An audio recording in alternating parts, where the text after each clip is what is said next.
Okay. It's summertime. It's getting hot in here, but we have to talk about the things that don't feel so hot when it comes to summertime. Listen, I'm right there with you in the thick of it. I love summer because I do think there's so many elements that are really sensual about summer, showing more skin, the scents, being outside, wearing less clothing.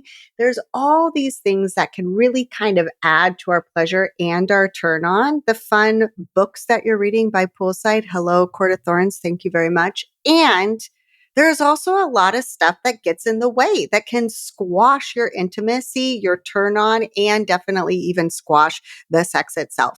Let's go ahead and talk about 7 things that typically come up with most of us when it comes to summer that gets in the way of intimacy. And then after I share these challenges, of course, I'm going to offer solutions because that's what we are here for.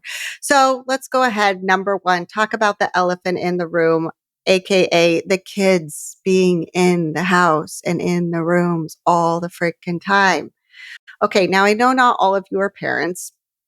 So this isn't going to be relevant for everybody, but for those of you that are parents, you understand exactly what I'm talking about. Children home on summer break create so many disruptions to our regular routine, including our intimacy.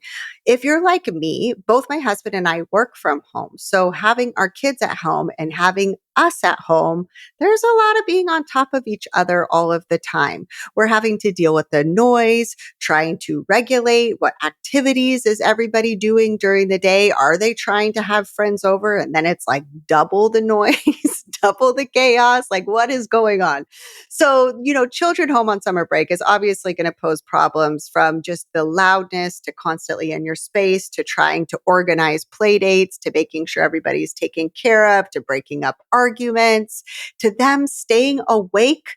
Can we just talk about that? Staying awake way later? I'm like, this is my time. So there are definitely some things that come in the way of your kids being home during the summer. Okay, number 2. This is kind of along the same lines, which is family, like your in-laws, your parents, your brothers and sisters, maybe their kids. We have a lot of visits that happen with family in the summertime. Maybe you're somebody that is hosting your family there. I just got off a call with a client and she's had her family there for 2 full weeks. That's a lot of people in a house for a really long time. Or maybe you're going and you're visiting your family. So you're staying with your family. So family visits, family vacations, these are definitely something that we take advantage of by having time off in the summer. It's time to catch up with our loved ones and we love them so much. And it doesn't always add to our lovey time with our partner.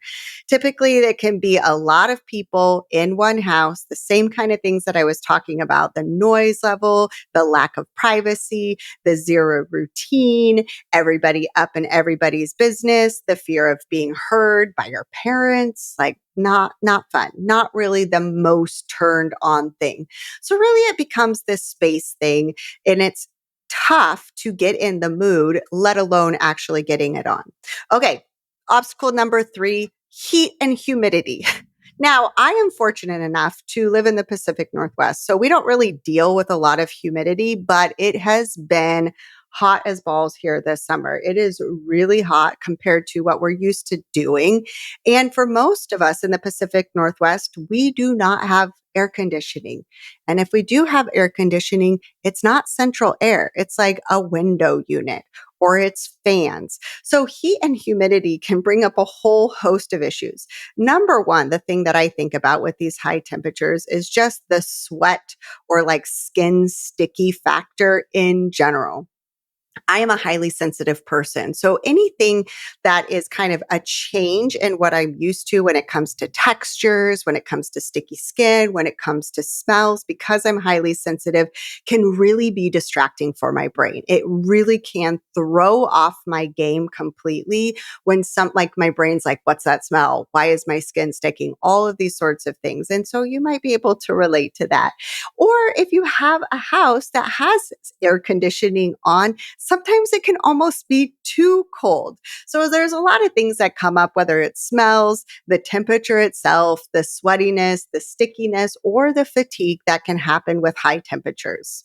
Now, number 4, let's talk about the increased daylight hours. Now, I love the fact that our nights tend to go on a little bit longer. However, what I find that I typically do in the summertime that I don't do in the winter is I pack it in.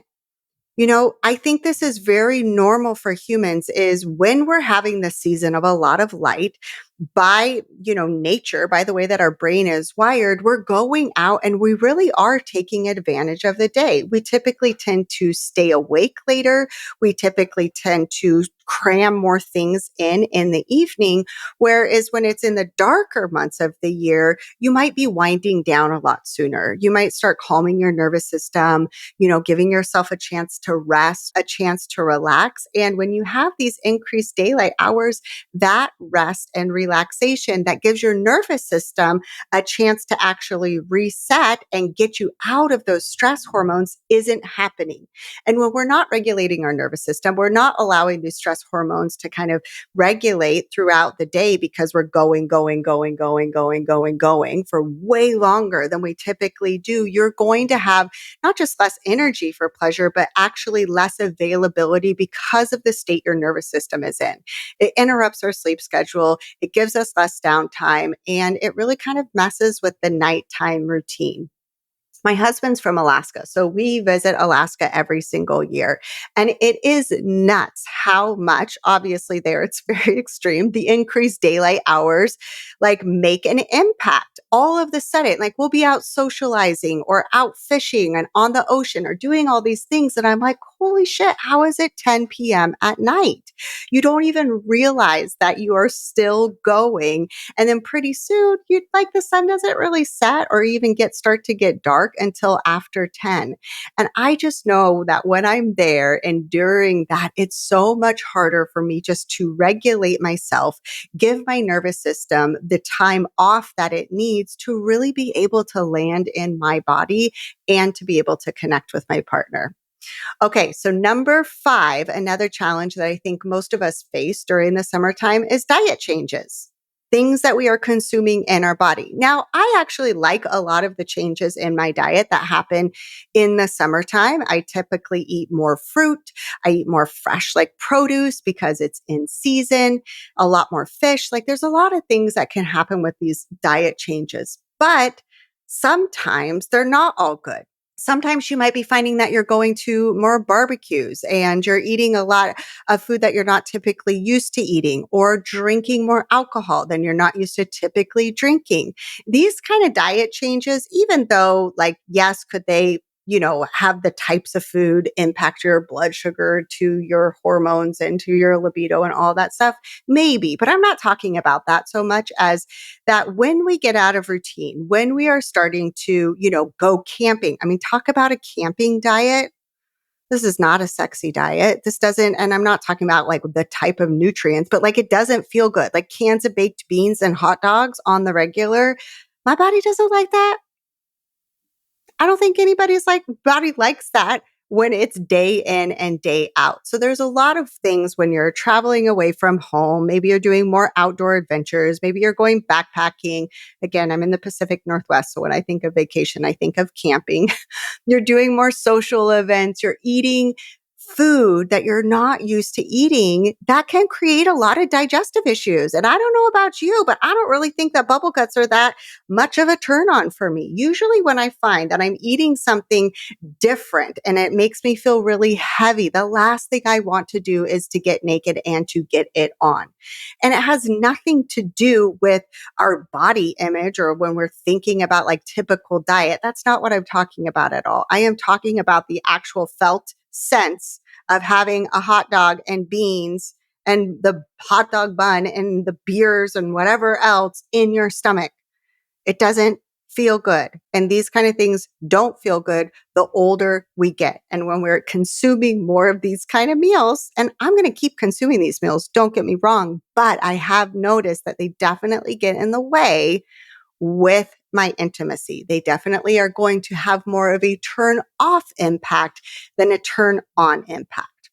Summer obstacle number 6, let's talk about the busy social schedules. And we kind of alluded to this, with the vacations, with the barbecues, but summer events are happening, whether it's weddings or parties or barbecues or gatherings.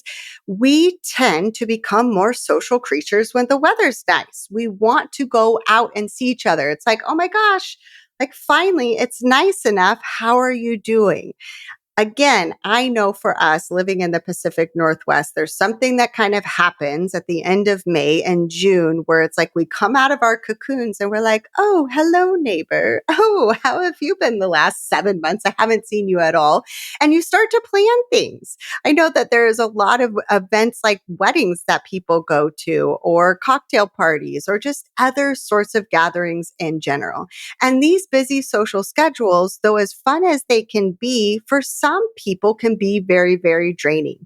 For me, I feel very overwhelmed. There's something that happens to me when I know that a social engagement is coming up that creates some anxiety that I have to take care of, but also I am a social introvert, meaning that I'm actually pretty good at being social. Like when I'm there, I have a great time. I love talking to people, but it doesn't fill me up. I feel very tired afterwards. It takes away a lot of my energy. So these busy social schedules, seeing a lot of people is also going to take away from more of you time. So not only are you filling the time that you might fill with your partner, you're now filling time with other people, which is amazing. We should be out with other people more. You just have to be aware of if it's zapping your energy too much so that it makes it hard for you to connect with your own body and with your partner. And then last but not least is this is just kind of a general overall feel in the summer. It's just the change in our routine, right? The break from the usual, whether it's the change in your routine because you're traveling for a vacation or holiday or camping, or you have friends and family in town, or you're going to these social gatherings, or you're staying up later because of the light. We have this break from our usual routine, and that can disrupt a lot of these habits that you might have established with your partner. I've coached so many of my clients on this recently where they're like, we were doing so well. We were on this regimen, a couple of times a week, like really getting into each other. And then it just feels like all of that kind of fell apart during the summer. During this disruption of our routine, it's been really hard to find a way to connect again. And so if this is you, I totally understand. I totally hear you. Okay, so now those are the 7 challenges that I think that we can all relate to when it comes to our summertime and how it gets in the way of pleasure. But let's talk about what we can do.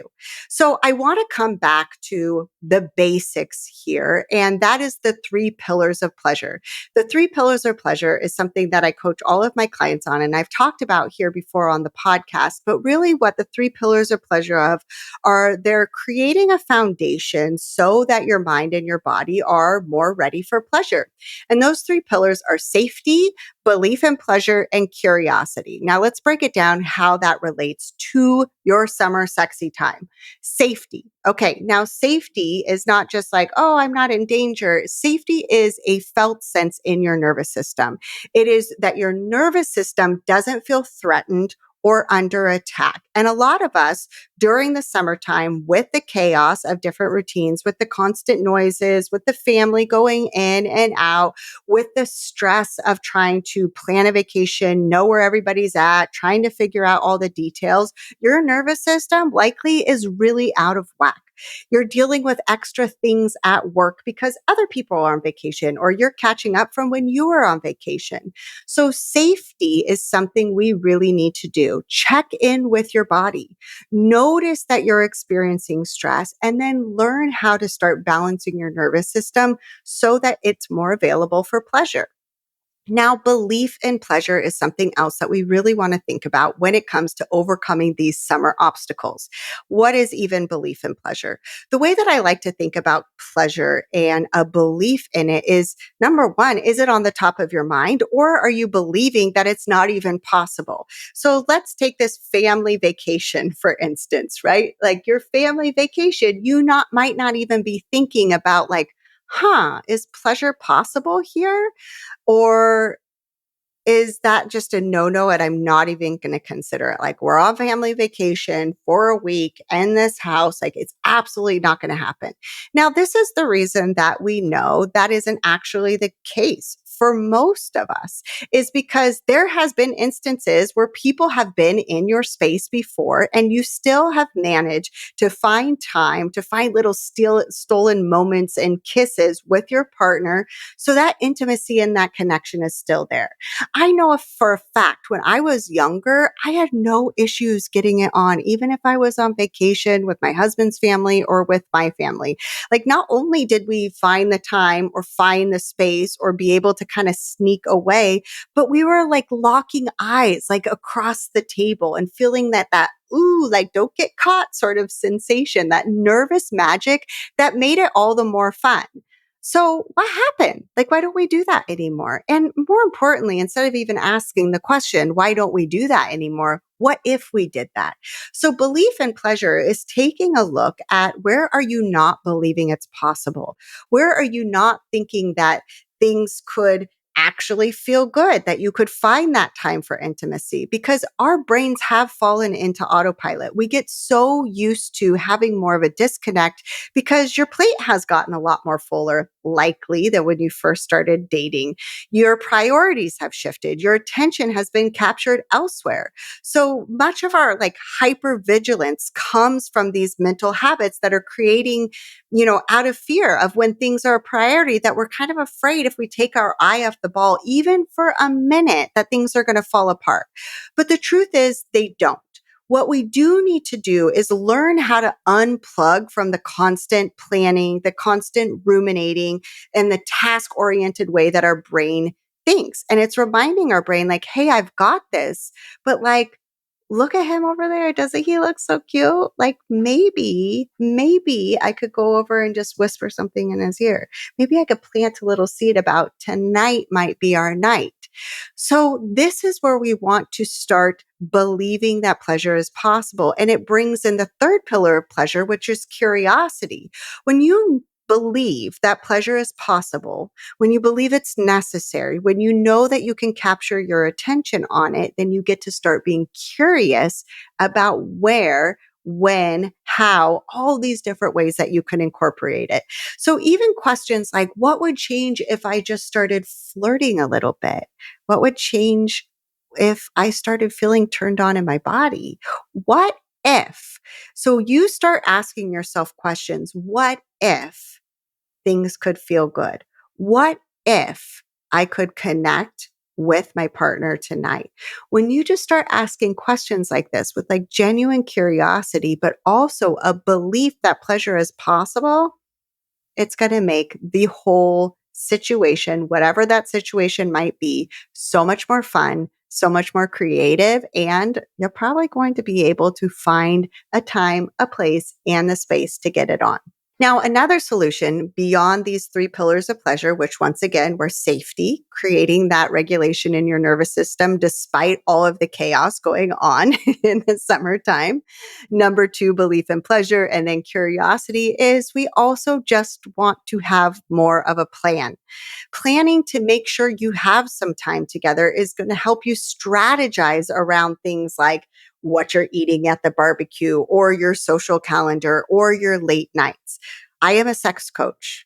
Okay. I know all of the shifts. I know all the tips and the techniques. So I don't want to say all. I'm sure there's things out there that I don't know, but I know a lot. And I plan for sex. Why It's not just to make it sure it happens, but because it makes it so much better. Because life is nuts. And summer is even more nuts with all the schedules and all the crazy and all the people in and out of the house, the burrata, the wine, the barbecues, the baked beans, all of it. And that is why I do plan. I want you to think about it this way. You aren't planning because you're like some staunchy, uptight person who needs to be in control of everything. And listen, maybe if you are the staunchy, uptight person that needs to be in control of everything, hi, I see you. Sometimes that's me too. And that's not my point. The point is that the assumption is that a plan is going to ruin the mood. And this is 100% false. A plan makes it sexier. It allows for you to be turned on more often because pleasure is something on your mind, something you're actually looking forward to, something you're cultivating and leading up to and flirting and having fun with. I want to illustrate with you a couple of like what the plan sessions can look like so you can understand how this could actually help with the challenges that summer present you. So one of my clients, we were talking about how her kids were up really late. And she was actually hoping that she could get it on with her husband, only to find that when she went to go initiate, he was deep into watching a movie with his kids. And so he wasn't going to be available for a couple of hours. And of course, when you're ready to go, that's a long time to wait. But also, she was like, hello, I'm so tired. Like, that's actually not going to work for me. But had he known that she was thinking about this, even a few hours before, like dinner time, had they known that there was a plan for that evening, there could have been different decisions made. They could have decided to have their kids watch a movie without them while they, mommy and daddy, had their own movie or alone time away from them. Another example of this is like date nights, right? Date nights are great. I love them. What I don't love though is how I often feel afterwards. I love good food. I love going out for a delicious, like amazing meal. My stomach doesn't always love going out to dinner. I love to eat. And afterwards, I usually don't feel really like wanting to get it on. I usually feel pretty full, right? Or if I've had that delicious burrata, with, oh God, like the summer salads with burrata, you know what I'm talking about? And a nice, like crisp glass of wine. So good. But hello, bubble guts. It's not sexy. It doesn't feel good. And I want my attention to be towards the sensual sensations that turn me on, not towards the sensations that are happening in my stomach, which is like gurgling and digestion and fullness. Do you hear what I'm saying here? So it's not that we can't work past this. You absolutely could, but I'm talking about peak orgasmic experiences. I'm talking about how do we elevate our experience of pleasure? And part of that is knowing that about your body, knowing that about yourself. So what do I want to do if I want to be paying attention to the tingling in my loins instead of the gurgling in my stomach? Well, I'm not going to get it on right after I eat this delicious meal. When I know that we have a date night and we're going out to eat, you know what we do? We get it on before. We make sure and we plan that we're going to get it on before. So I love the process of like getting ready to go out and just getting in the mood, listening to music, putting my makeup on, figuring out what I'm going to wear. And then after I'm ready, I love to send that sexy little text for my husband to come have a little snack before we go and we dine out. You get what I'm saying? So your pleasure can be had before you go on your date night. And what I find is not only does this, like you're just in the mood already, that anticipation and excitement going out for dinner, going out for this date is already there. You're capitalizing on that. And then you get to have like that post orgasmic glow at dinner where you're looking across each other with like love eyes and chatting through like really nice, deep, connective talk. So when we plan, we get to think about these kind of things. We get to notice what is a turn on for us, what gets in the way of that, and we get to make adjustments in our schedule so that we can connect in a different way. Now, another reason that I love to plan is I love my husband, but let's be honest. When it is hot out, especially when he's out like working in the yard or working on a project or something like that, I love that he loves doing these things. I love him. And The smells that come along with the summertime sweats is not something that I am a real big fan of. It's not something that I love. Could I work through it? Absolutely. Could I do the mental gymnastics around it? Absolutely. And we don't always have to. But if we have communicated that at 3 o'clock, we're going to have a nap time and we know that we are going to meet each other in the room for, our little scheduled time, then he makes sure that he creates some time for a quick rinse off before our very important meeting. So planning allows for that. Planning allows for the recharge. It allows for the prep. It allows something for you to look forward to all week. And if you're a social introvert like me, if you know you have a barbecue, then I know that I'm not going to plan just right away for some intimacy, maybe the next day, because I know that I actually need a little quiet me time before I'm ready to connect in that way. So you get to operate with anticipation, even with the kids are at home. You get to steal away those sideways glances. You get to shoot each other's suggestive texts, have your own code language around things. Planning, I am telling you, is such the key to like really, really amazing sex, and not just really amazing sex, but making sure that connection and that deep intimacy is happening on the regular. When you plan, you get to be on your own side, but also you get to be on the side of advocating for pleasure and passion and playfulness and fun and the kind of connection that we really, really want in our lives and especially in our partnerships. So at the end of the day, summer does offer a lot of its own unique challenges. But guess what?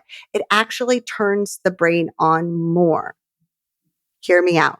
Challenges that we have with a promised reward at the end, right? Your pleasure is your reward, is very motivating for the brain. So if you want to, you can look at summer challenges like, oh my God, the kids are home. I'm so tired. All these things are in the way, and let it defeat you. Or you could look at it as an opportunity to shift your mind towards that dopamine motivation system we all love and believe that pleasure is possible, believe that it's inevitable. And then you get to go get creative going after it. You get to make this plan that's going to turn you on. Like, you know how to do hard things. You know how to deal with challenges. Having some extra people around, that shouldn't keep you from your pleasure. Let it be part of the ways that actually allow you to get creative and have fun. Because I hear all the time, like, I really just want to spice up my sex life. Like, I really want just like, I heard novelty is really good for a long time couples. Guess what? The summer could be your novelty. This is, here it is. You got new routines, you got new challenges, you got new the smells, you got new ways of stealing those steamy kisses and those bun grabs. Summer is a novelty in and of itself. So go out there, work with the novelty. Let this be a challenge that inspires and turn you on, and then get you some. So that's what I got for you all. Have fun this summertime. Summer, yes, it offers challenges, but it can be so, so fun. As always, it's been my absolute pleasure to have you here with me today. If you like this episode, please share it with a friend who's also struggling with the summertime challenges and they still want to be able to get it on. So if you are truly ready to start making pleasure and play part of your everyday, whether it's the summertime or not, then you must check out the Pleasure Plan. This is my tried and true process that will help you have more intimacy in your life. Plus, as part of the Pleasure Plan program, that's really hard to say. A part of the Pleasure Plan program, you also get the Creating Orgasmic Energy Masterclass. This is a masterclass that I've never taught before. And I tell you, it is going to help you so much. It's your step-by-step guide about exactly how to get your mind and body all the way ready, primed to usher in the most delicious experiences. So it's the Pleasure Plan plus Creating Orgasmic Energy. And it's only $33, guys, like $33 to not only make sure that this is a part of your sustainable everyday life from now until like the 10, 15, 20 years that you're with your partner, but also that you know exactly how to prime your body to get your mindset ready, to get it so that you're a full hell yes to get it on.